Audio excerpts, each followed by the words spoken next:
Viral video Wali Kota Bekasi Tri Adianto dan keluarga memilih mengungsi ke Hotel Bintang 4 kala warganya kebanjiran. Publik langsung geram dengan video tersebut lantaran Bekasi sedang terendam banjir.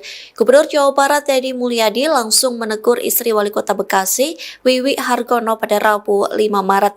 Deddy Mulyadi menegaskan saat ini para pejabat sedang mendapat ujian. Oleh sebab itu para pejabat harus bersama masyarakat yang terkena banjir.